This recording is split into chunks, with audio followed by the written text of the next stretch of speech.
Hi friends, ഇന്ന് മറ്റൊരു വീഡിയോയുമായാണ് വന്നിട്ടുള്ളത്.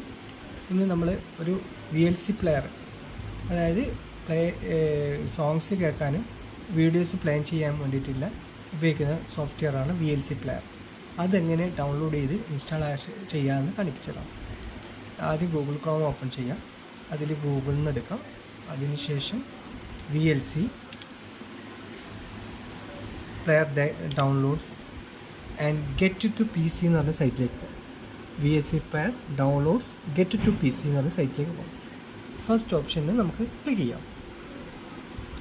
അത് കഴിഞ്ഞിട്ട് അതിലേക്ക് പോകാം.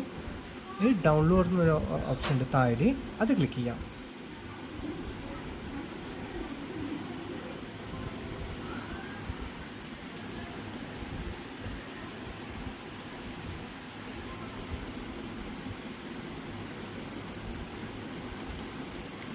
അപ്പോൾ ഡൗൺലോഡ് ഇവിടെ സ്റ്റാർട്ടായിട്ടുണ്ട്. അപ്പോൾ ഡൗൺലോഡായി, ഇത് ഡൗൺലോഡ് ആയിട്ടുണ്ട്. നമുക്ക് ഇത് ഫയൽ ഓപ്പൺ ചെയ്ത് നോക്കാം. ഇപ്പോൾ ഇവിടെ വന്നിട്ടുണ്ട്. ജസ്റ്റ് ക്ലിക്ക് ചെയ്യുക, റൈറ്റ് ബട്ടൺ അടിക്കാം. റൈറ്റ് ബട്ടൺ അടിച്ച് എക്സ്ട്രാക്റ്റ് കൊടുക്കാം. എക്സ്ട്രാക്റ്റ് ഫയൽ എന്ന് കൊടുക്കാം. അപ്പോൾ ഇവിടെ ഓക്കെ കൊടുത്തു കഴിഞ്ഞാൽ ഒരു പാസ്വേഡ് ചോദിക്കും. അത് 1 2 3 എന്ന് കൊടുത്തിട്ട് എൻ്റർ അടിച്ച് കൊടുത്തെങ്കിൽ അത് ഓപ്പൺ ആയിക്കോളും. അപ്പോൾ ഇവിടെ വന്നിട്ടുണ്ട്. അത് ഇനി എന്താക്കാം, ഇത് ഇൻസ്റ്റാൾ ചെയ്യുന്നതാണ് ഞാൻ കാണിച്ചു തരുന്നത്. ഡബിൾ ക്ലിക്ക് ചെയ്യാം. അതിൽ സെറ്റപ്പ് ഉണ്ട്, രണ്ടാമത്തെ ഓപ്ഷൻ, അത് ഡബിൾ ക്ലിക്ക് ചെയ്യാം.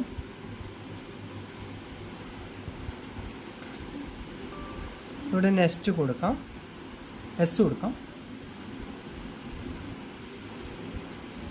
ഓക്കെ കൊടുക്കാം, നെക്സ്റ്റ് കൊടുക്കാം, നെക്സ്റ്റ് കൊടുക്കാം, നെക്സ്റ്റ് കൊടുക്കാം. ഇതെവിടെയാണ് ഇൻസ്റ്റലേഷൻ ചെയ്യേണ്ടിയിരിക്കുന്നത്? C ഡ്രൈവിലേക്ക് ഓൾറെഡി പോകും. നെക്സ്റ്റ് ഇൻസ്റ്റാൾ കൊടുക്കാം. അപ്പോൾ ഫിനിഷായി. ഇത് ടിക്ക് കൊടുത്തില്ലെങ്കിൽ കുഴപ്പമില്ല. ടിക്ക് എടുത്ത് കഴിഞ്ഞെങ്കിൽ നല്ലത്. ഇത് ഓക്കെ ഫിനിഷ് കൊടുത്തു കഴിഞ്ഞെങ്കിൽ നമ്മുടെ കമ്പ്യൂട്ടറിൻ്റെ ഡെസ്ക്ടോപ്പിൽ ഈ ഐക്കൺ വന്ന് കിടക്കുന്നത്. ഇതാണ് VLC. വളരെ സിമ്പിളാണ് ഇൻസ്റ്റലേഷൻ. ഇതിവിടെ ടിക്ക് ക്ലിക്ക് ചെയ്ത് കണ്ടിന്യൂ കൊടുക്കാം. അപ്പം VLC ready. Okay, thank you.